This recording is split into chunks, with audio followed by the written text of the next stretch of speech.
ये कार्यक्रम सत्य घटनाओं से प्रेरित है। जिनके साथ ये घटनाएं घटी उसकी वास्तविकता उन्हीं तक सीमित है। भूत प्रेतों और असामान्य विषयों के होने पर चैनल कोई दावा नहीं करता और न ही प्रोत्साहन करता है। सो हे एवरीवन, कैसे हैं आप सब। मेरा नाम है दीपक विश्वकर्मा और आप देख रहे हैं dark legend horror stories YouTube channel, जहां मैं रोज आपको डरावनी कहानियां सुनाता रहता हूं। आपको मेरी आवाज़ 19-20 लग रही होगी, जिसका यही कारण है कि मेरी तबीयत अभी ख़राब है। अगर आपको नहीं पता तो मैं आपको बता दूं कि मैं अपनी जो वीडियोस होती हैं, जो अपनी स्टोरीज़ होती हैं, उन सब की रिकॉर्डिंग मैं पार्क में बैठ के करता हूं। पहले सर्दियां थी तो सब कुछ नॉर्मल था, लेकिन आप सभी को पता है कि सर्दियां जा चुकी हैं और फिर गर्मी आना शुरू हो गई है। लेकिन यहाँ दिल्ली में अचानक से गर्मी ने हाई पकड़ ली है और टेम्परेचर हो गया है 34 से 35 डिग्री तक, जिसकी वजह से यहाँ पार्क में बैठ के रिकॉर्डिंग करना काफ़ी ज़्यादा मुश्किल हो रहा है। और मैंने जैसे तैसे करके कई वीडियोस को रिकॉर्ड किया, लेकिन उसी चक्कर में तबीयत ख़राब हो गई है। और आप मेरी आवाज़ से समझ पा रहे होंगे कि क्या हालत हो रखी है। लेकिन मैं पूरी कोशिश कर रहा हूँ कि मेरे चैनल पे वीडियोस डलती रहें और मैं वीडियोस को बनाता रहूँ। और कोई ये ना सोचे कि मैं ये बात जो है वो सिर्फ सिंपैथी गेन करने के लिए बोल रहा हूँ। मैं ये सिर्फ इसलिए बता रहा हूँ ताकि अगर कल को 2 या 3 दिन 4 दिन मेरे चैनल पे वीडियोस ना आए तो आपको रीज़न पता हो। और इस बात को बताने का कोई और मोटिव नहीं है मेरा। तो बिना किसी देरी के आज की इस वीडियो को शुरू करते हैं। मेरा नाम शरद है। काफ़ी सालों पहले की बात है। मैं शहर में नया नया आया था। काम की तलाश में इधर उधर भटक रहा था। ज़्यादा पढ़ा लिखा नहीं था, इसलिए कंपनी में तो जॉब मिलने नहीं वाली थी। इसलिए इधर उधर दुकानों में और कई जगह पे मैंने पूछताछ की कि कहीं पर शायद कहीं काम मिल जाए, लेकिन हर जगह सिर्फ निराशा ही हाथ आई। और आखिर में थक हार कर मैं एक एजेंसी में गया, और वो एजेंसी सिक्योरिटी गार्ड प्रोवाइड करती थी, जहाँ पर मैंने अपनी तकलीफ़ को बताया और उन्होंने मुझसे पूछा कि क्या मैं सिक्योरिटी गार्ड की नौकरी करूँगा। तो फिर मेरे पास कोई और रास्ता नहीं था और मैंने हाँ में जवाब दे दिया। सिक्योरिटी गार्ड की नौकरी मुझे इतनी कुछ खास पसंद तो नहीं थी, लेकिन मजबूरी के कारण मुझे वो नौकरी करनी पड़ी। मुझे एक फैक्ट्री में भेजा गया और वो फैक्ट्री काफ़ी ज़्यादा अजीब थी, काफ़ी ज़्यादा सुनसान इलाके में थी और वहाँ जो लोग काम करते थे वो भी काफ़ी ज़्यादा अजीब थे। दिन में तो सब कुछ ठीक रहता था, लेकिन पता नहीं शाम होते ही तकरीबन 5:30 बजते ही सबको पता नहीं क्या हो जाता था। हर कोई अपना सामान पैक करके वहाँ से ऐसे निकलने लगता था जैसे कि अगर वो 5:30 बजे के बाद निकला तो उसे किसी बड़ी मुसीबत का सामना करना पड़ेगा। हर कोई 5:30 बजे से पहले फैक्ट्री से निकल जाता था और ये बात काफ़ी ज़्यादा अजीब लगती थी। मुझे डबल शिफ्ट के लिए हायर किया गया था। मैं दिन में कुछ घंटे सो जाता था और बदले में रात में भी वहाँ पर ड्यूटी करता था। कुछ दिनों तक तो सब कुछ सही रहा। एक रात जब मैं अपने कैबिन में बैठा हुआ था और जो सीसीटीवी कैमरास होते हैं उन सब पे नज़र रख रहा था कि कौन से कैमरे में क्या हरकत हो रही है, तभी मैंने एक कैमरे में देखा। वहाँ पर मुझे एक आदमी खड़ा नज़र आया जो कि फैक्ट्री के ठीक बाहर खड़ा था और वो कैमरे की तरफ देख रहा था। मैंने उस आदमी को देखा तो वो आदमी काफ़ी अजीब सा था। वो कोई बेघर इंसान लग रहा था। उस अजीब से दिखने वाले आदमी ने कैमरे की तरफ देखते हुए अपने हाथ से इशारा किया। वो हाथ से इशारा करके मुझे अपने पास बुला रहा था। ऐसा लग रहा था जैसे वो मुझे देख सकता है। मुझे काफ़ी ज़्यादा अजीब लगा, लेकिन मैं वहाँ का सिक्योरिटी गार्ड था और मैं तुरंत वहाँ बाहर पहुँचा और मैंने वहाँ जाके देखा तो वहाँ पर कोई भी नहीं था। मुझे लगा कि वो शायद यहीं कहीं छुप गया होगा, इसलिए मैंने आसपास नज़र घुमाई, लेकिन मुझे फिर भी कोई नज़र नहीं आया। और कुछ मिनट बाद मैं अपने कैबिन में वापस आ गया और जब मैं अपने कैबिन में वापस आया तो मैंने फिर से उसी कैमरे में देखा तो वो आदमी वहीं पर खड़ा था और मुझे हाथों से इशारा करके बुला रहा था। मैं वापस से बाहर गया और इस बार मैंने देखा कि वो आदमी वहीं पर खड़ा है और फिर उस आदमी ने मेरे पास आकर मुझसे कहा, इतनी रात को यहाँ क्या कर रहे हो? और इसके जवाब में मैंने उस आदमी से कहा, मैं यहाँ का सिक्योरिटी गार्ड हूँ और मेरी छोड़ो, तुम ये बताओ तुम यहाँ क्या कर रहे हो?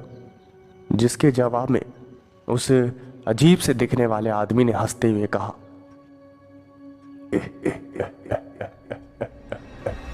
मैं कौन हूँ? मैं इस फैक्ट्री का मालिक हूँ, शायद तुम्हें पता नहीं है। मैंने उस आदमी को ऊपर से नीचे तक निहारा और मैंने उससे कहा कि मैं क्या तुझे पागल दिख रहा हूँ? हाँ, इतनी बड़ी पूरी फैक्ट्री तेरी है और तू यहाँ पर इन फटे हाल कपड़ों में घूम रहा है इधर उधर रात के वक्त। हाँ, मैं क्या तुझे बेवकूफ़ दिख रहा हूँ? चल भाग यहाँ से।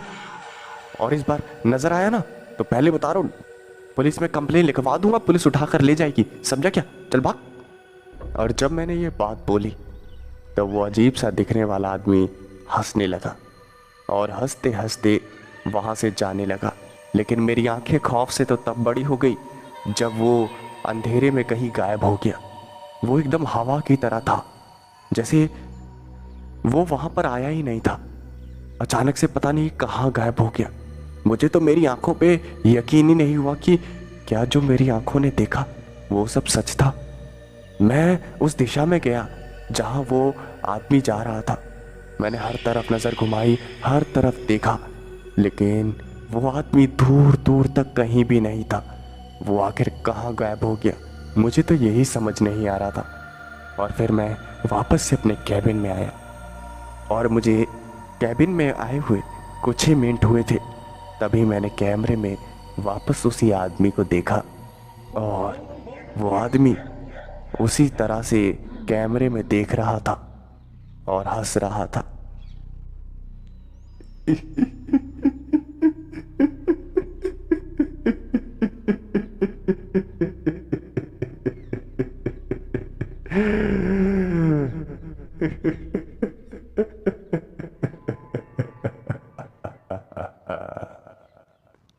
उसकी हंसी सुनकर मेरी रूह कांप गई, क्योंकि कैमरे में तो माइक्रोफोन थे ही नहीं, उसमें तो ऑडियो रिकॉर्ड होती ही नहीं थी। तब फिर वो हंसी की आवाज़ मुझे कैसे सुनाई दे रही थी? मुझे कुछ भी समझ नहीं आ रहा था कि आखिर ये सब क्या हो रहा है। मैं वापस से भागता हुआ बाहर गया। मैंने देखा कि वहाँ पर कोई भी नहीं था।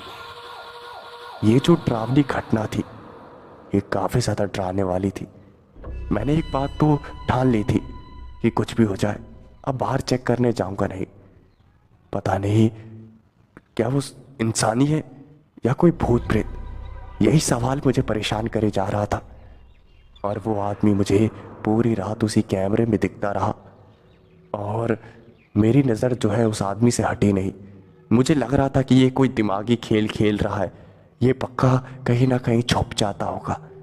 लेकिन वो आदमी पूरी रात वहीं खड़ा था और कैमरे में देखता हुआ बिना रुके हंस रहा था। और जैसे ही सुबह की पहली किरण ज़मीन को छुई वैसे ही वो आदमी वहाँ से गायब हो गया। और वो गायब होते होते हुए भी हंस रहा था और उसकी जो हंसी थी वो मेरे कानों में गूंज रही थी। सुबह हो चुकी थी, वो आदमी जा चुका था, लेकिन उसकी जो हंसी थी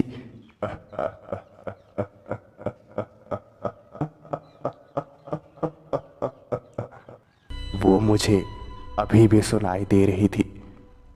सुबह जैसे जैसे होती गई वैसे वैसे एम्प्लॉइज आते गए और आखिर में बॉस आए। बॉस ने मुझसे कहा कि अरे ज़रा सुनो शरद, ज़रा मेरे कैबिन में आना, मुझे कुछ बात करनी है तुमसे। मैंने हाँ में सर हिलाया और उनके कैबिन में गया। और जब मैं उनके कैबिन में गया तो मैं उनके कैबिन में पहली बार गया था। मैंने उनका कैबिन देखा तो उनके कैबिन में एक बहुत बड़ी तस्वीर लगी हुई थी जिसमें एक काफ़ी अमीर आदमी सूट बूट पहनकर खड़ा था। लेकिन हैरानी की बात तो ये है कि जो वो फोटो थी जिसमें वो आदमी सूट बूट पहन के खड़ा था वो आदमी और कोई नहीं, वही आदमी था जो मुझे पूरी रात सीसीटीवी कैमरे में दिखा, जिसकी हालत फटे हाल जैसी हो रखी थी, जिसने फटे फूटे कपड़े पहने हुए थे। ये देखकर मेरा दिल कुछ सेकंड के लिए मानो जैसे रुक सा गया। मेरी आंखें खौफ से जैसे बड़ी होती गई। मेरा जो चेहरा था वो पसीने से धीरे धीरे भीगने लगा। और जब बॉस ने देखा तो कहा, अरे शरद, तेरी तबीयत तो ठीक है ना? अरे पूरा फुल एसी ऑन है यार, तेरे को पसीने कैसे आ रहे हैं? हाँ, तबीयत वगैरह ठीक है? जिसके जवाब में मैंने हाँ में सर हिलाया और मैंने पूछा,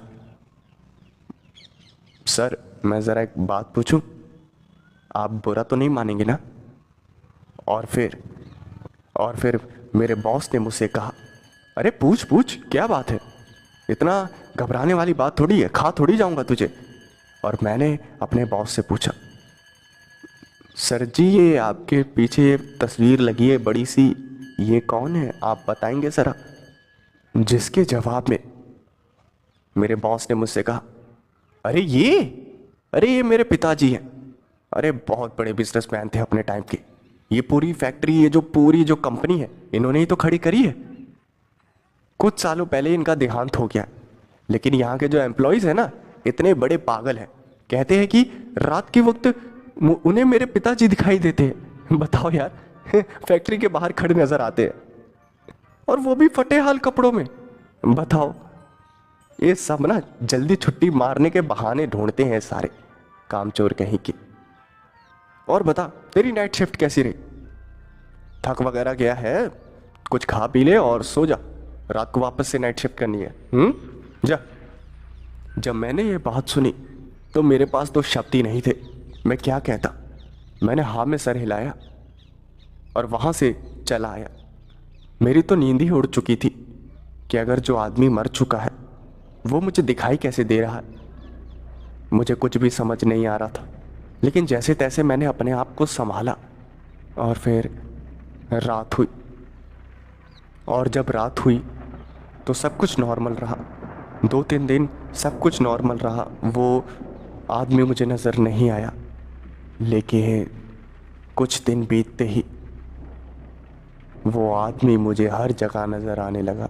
कभी मेरे खुद के कैबिन में, कभी फैक्ट्री में, कभी फैक्ट्री के बाथरूम में, कहीं किसी कोने में वो आदमी मुझे चक्कर लगाते हुए नज़र आता।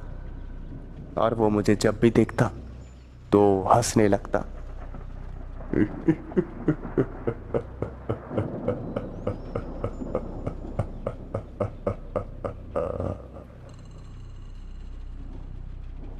रात का वक्त था और मैं बस स्टैंड पर बस का इंतज़ार कर रहा था।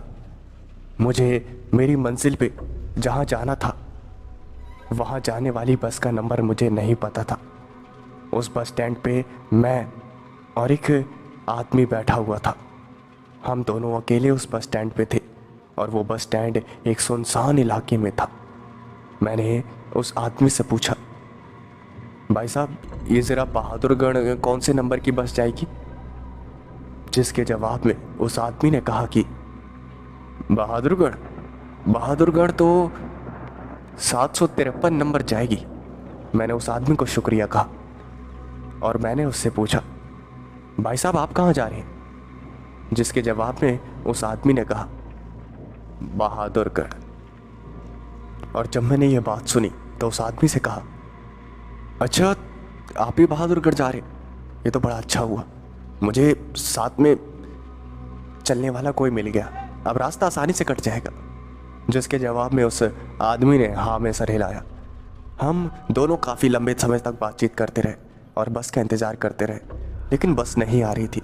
और तकरीबन रात के 10:30 बजे थे तब एक बस आई और वो बस वही नंबर थी जो हमारी मंजिल की ओर जा रही थी। मैं उस बस में फटाफट चढ़ गया और फिर वो बस चलने लगी। मैंने बस के ड्राइवर को कहा, अरे भाई पागल हो क्या, उस आदमी को तो आने दो, उसे भी वहीं जाना है बहादुरगढ़, उसे तो ले लो। और फिर उस ड्राइवर ने मुझे ऊपर से नीचे तक घूरा और जो वो टीसी था उसने मुझसे कहा, अबे कौन पागल है क्या है? कौन है यहाँ पर? देखा? और मैंने हाथ से इशारा करते हुए कहा, अबे ये देख, बस स्टैंड पे बैठा हुआ है। पागल मैं नहीं तू है, ऐसी हरकतें कर रहा है। आ जाओ भाई साहब, आप भी आ जाओ, बैठो बैठो। जिसके जवाब में उस आदमी ने ना में सर हिलाया और जितने भी बस में आदमी थे वो सब मुझे घूर रहे थे और सबने मुझसे कहा, अरे भाई साहब क्या हो गया आपको? आपकी तबीयत ठीक नहीं है क्या? वहाँ बस स्टैंड पे कोई भी नहीं है, पूरा बस स्टैंड खाली है। और फिर बस चलने लगी।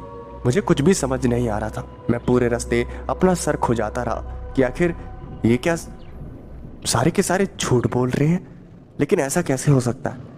जैसे ही बस बहादुरगढ़ रुकी और मैं वहाँ पर उतरा, अपने घर के लिए निकला, लेकिन मेरे दिमाग में वही सवाल चल रहे थे। लेकिन तभी अचानक से मैंने देखा कि वही आदमी मेरे आगे आगे चल रहा है और उसने मुझे पीछे मुड़कर देखा और हंसते हुए कहा था ना मैं आ जाऊंगा। और वो आदमी हंसते हुए कहीं गायब हो गया। जब मैंने इतने डरावने मंजर को देखा तो मैं समझ गया कि ये कोई प्रेत आत्मा है। मुझे 4 दिन तक बुखार रहा, मेरी तबीयत खराब होती गई और मैं कमज़ोर होता गया।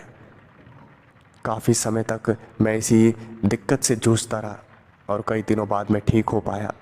लेकिन वो जो डरावनी रात थी उसे मैं कभी अपनी ज़िंदगी में भूल नहीं पाऊंगा।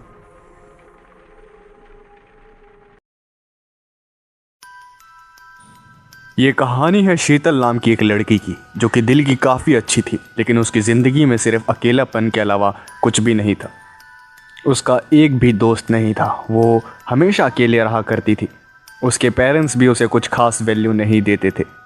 उसका ना ही कोई स्कूल में दोस्त था, ना ही कहीं ट्यूशन में। वो सिर्फ अकेले रहा करती थी। वो दिल की तो बहुत अच्छी थी, लेकिन डर बहुत जल्दी जाती थी, जिसका मजाक हर कोई उड़ाता था और शीतल से कोई दोस्ती नहीं करता था। यही बात शीतल को हमेशा परेशान करती थी। वो जिससे भी दोस्ती करने की कोशिश करती, वो हमेशा शीतल का मजाक उड़ाता और शीतल हमेशा सहती रहती। कई दिन ऐसे बीते। एक दिन वो अपनी क्लासरूम में आई लंच ख़त्म होने के बाद, और रिसर्च ख़त्म होते ही जैसे ही वो अपने क्लास में वापस आई तो देखा कि उसका बैग वहाँ पर नहीं है। ये देखकर वो काफ़ी ज़्यादा घबरा गई कि उसका बैग आखिर गया तो गया कहाँ। क्लास के कुछ लड़के उसे देखकर हंस रहे थे और शीतल को पता चल गया था कि इन्होंने ही उसका बैग छुपाया है। और शीतल ने उन लड़कों के पास जाके अपना बैग लौटाने की रिक्वेस्ट की, लेकिन वो लड़के उसका बैग लौटाने की जगह शीतल पे हंसने लगे और कहने लगे कि नहीं लौटाएंगे, जो करना है तुझे वो कर ले तू। शीतल बहुत जल्दी डर जाती थी और इसी वजह से वो चुप हो गई और उन लड़कों ने उसे धमकी दी कि अगर टीचर को शीतल ने कुछ भी बताया तो अच्छा नहीं होगा। शीतल चुपचाप बैठी रही और इसी के साथ स्कूल ख़त्म हुआ। वो बिना बैग के अगर घर जाती तो उसे काफ़ी ज़्यादा डांट पड़ती और हो सकता है कि उसे मार भी पड़ती। उसके पेरेंट्स उसे बिल्कुल भी सपोर्ट नहीं करते थे और शीतल को पता था कि अगर वो सच भी बताएगी तब भी शीतल के पेरेंट्स उसे ही बुरा भला कहेंगे और उसी की गलती निकालेंगे। वो काफ़ी ज़्यादा घबराई हुई थी और इसी घबराहट के कारण वो छुट्टी के बाद अपने स्कूल के पीछे वाली एक पहाड़ी पे चली गई, जो कि काफ़ी खूबसूरत जगह थी। हर जगह पेड़ और हरियाली थी वहाँ पर, और वो वहीं पर जाकर बैठ गई। वो वहाँ पर रोए जा रही थी। उसे कुछ समझ नहीं आ रहा था कि आखिर करे तो करे क्या। उसका बैग उन लड़कों ने कहाँ छुपा दिया है, इस बात का उसे कुछ पता नहीं लग पा रहा था और बिना बैग के वो घर जाना नहीं चाहती थी। ऐसे कई घंटे बीत गए और शाम होने का वक्त आ गया। वो खूबसूरत जगह धीरे धीरे डरावनी होने लगी। अंधेरा छाने वाला था। शीतल घबरा रही थी। उसे कुछ समझ नहीं आ रहा था कि वो घर जाए तो जाए कैसे। शीतल के पेरेंट्स इतने बुरे थे कि उन्होंने शीतल को ढूंढने की भी कोशिश नहीं की थी कि आखिर शीतल गई कहाँ। और शीतल वहीं पीछे वाली स्कूल की पहाड़ी पे बैठी रही और आखिरकार जब उससे डर बर्दाश्त नहीं हुआ तो उसने वापस घर जाने का फ़ैसला किया और वो घर जाने लगी। तभी अचानक से एक पत्थर से उसका पैर टकरा गया और वो नीचे गिर गई। उसके घुटने पे काफ़ी ज़्यादा चोट आई थी और जैसे ही वो उठी उसने जो देखा उसे देख के वो काफ़ी ज़्यादा घबरा गई। उसने देखा कि एक 8 फुट का लंबा इंसान जिसने सूट पहन रखा है वो शीतल को घूरे जा रहा था। और सबसे डराने वाली बात तो ये थी कि उसका कोई चेहरा था ही नहीं। वो पूरा सफ़ेद था। ना उसकी आँखें थी, ना ही मुंह और ना ही कान। ये देख के शीतल काफ़ी ज़्यादा घबरा गई और चिल्ला के वहीं पर बेहोश हो गई। शीतल को काफ़ी देर बाद होश आया और उसने देखा कि उसका बैग उसके बगल में पड़ा हुआ है और आसपास काफ़ी ज़्यादा अंधेरा हो गया है। शीतल ये देख के काफ़ी ज़्यादा घबरा गई और उसने अपना बैग उठाया और घर की तरफ तुरंत भाग पड़ी। जब वो घर पहुंची तो उसके पेरेंट्स ने उससे काफ़ी ज़्यादा सवाल पूछे कि वो इतनी देर तक कहाँ थी। अपने पेरेंट्स का ऐसा झूठा प्यार देख के शीतल को काफ़ी ज़्यादा गुस्सा आ रहा था, लेकिन उसने इन सब बातों को इग्नोर किया और अपने रूम में चली गई। फिर वो अपने बेड पे लेट गई और जैसे ही वो लेटी और उसे नींद आने लगी तभी उसके कानों में एक आवाज़ आई, क्या तुम मेरी दोस्त बनोगी? शीतल को ये अपना वहम लगा और वो सो गई। तभी अचानक से उसने एक सपना देखा कि वो उसी स्कूल के पीछे वाली पहाड़ी पर है और काफ़ी खूबसूरत नज़ारा है और उसके साथ और कोई भी है और वो और कोई नहीं, वही 8 फुट का लंबा इंसान था जिसे बेहोश होने से पहले शीतल ने स्कूल की पीछे वाली पहाड़ी पर देखा था। रात के 2 बजे अचानक से शीतल की आंख खुलती है और वो अपने आसपास देखने लगती है, लेकिन उसे सब कुछ नॉर्मल नज़र आता है और वही आवाज़ फिर से उसके कान में आती है, क्या तुम मेरी दोस्त बनोगी?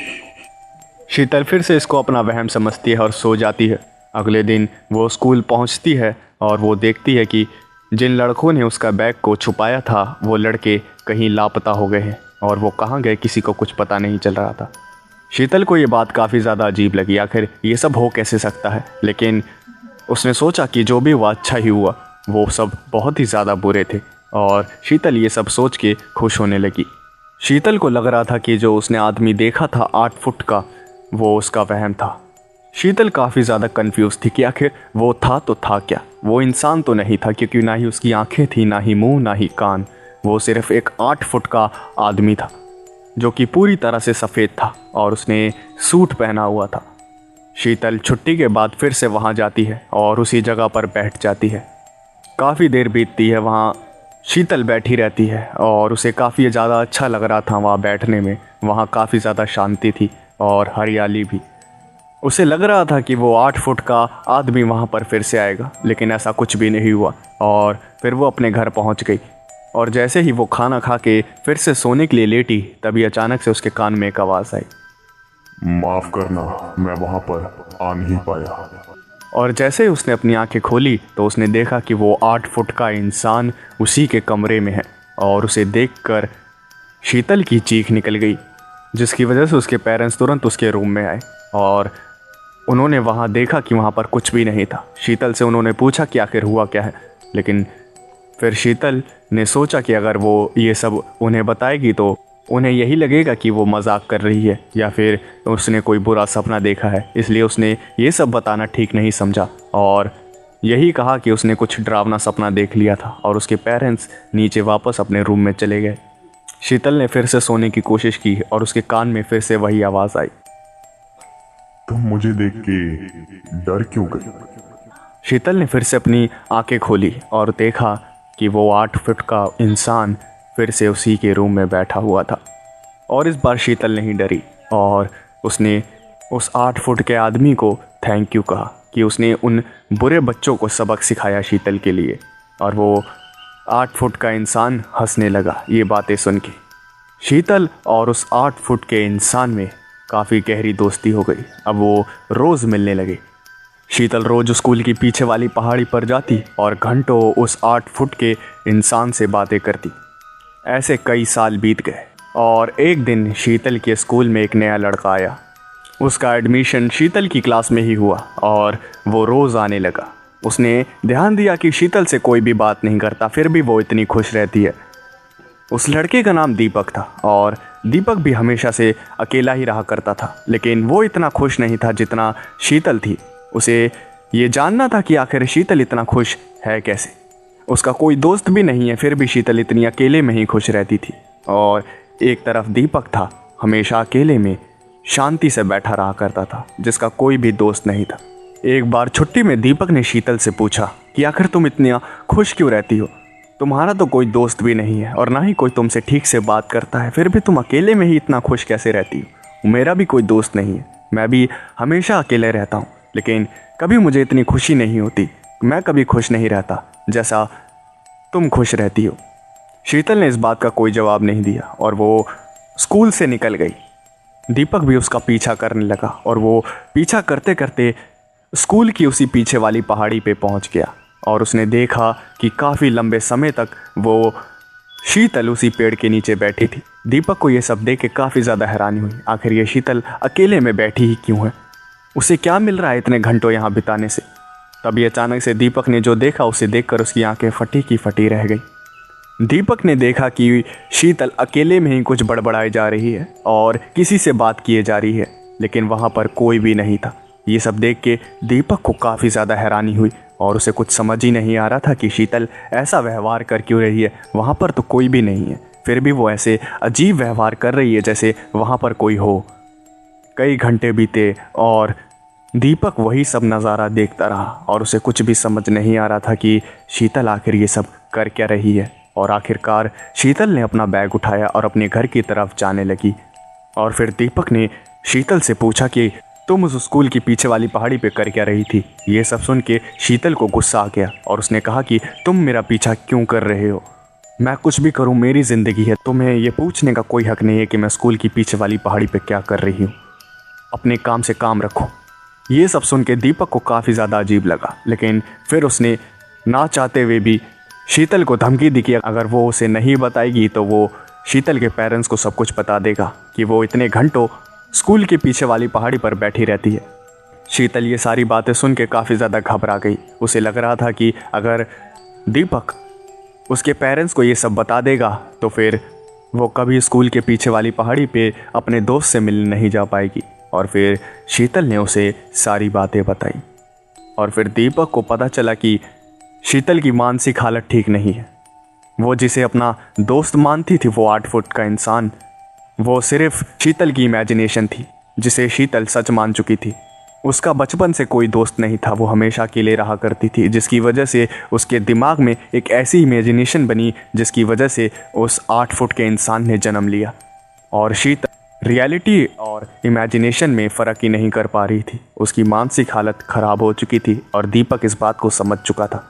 दीपक ने उससे दोस्ती करने की कोशिश की, लेकिन शीतल है कि मानने का नाम ही नहीं ले रही थी। जैसे तैसे करके उसने शीतल से दोस्ती की और उसका अकेलापन दूर किया और धीरे धीरे कई साल बीते और शीतल की मानसिक हालत फिर से ठीक हो गई और उसे समझ आ गया कि जिसे वो अपना दोस्त मानती थी, वो 8 फुट का आदमी, वो सिर्फ उसकी एक इमेजिनेशन थी, ऐसा कुछ भी नहीं होता।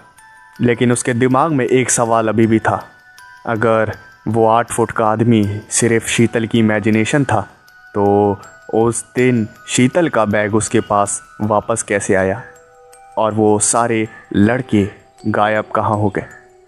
लेकिन शीतल अब इन सब चीज़ों से काफ़ी ज़्यादा आगे बढ़ गई थी। अब वो दीपक की काफ़ी अच्छी दोस्त थी और वो दोनों काफ़ी अच्छे दोस्तों की तरह अपनी ज़िंदगी बिताने लगे।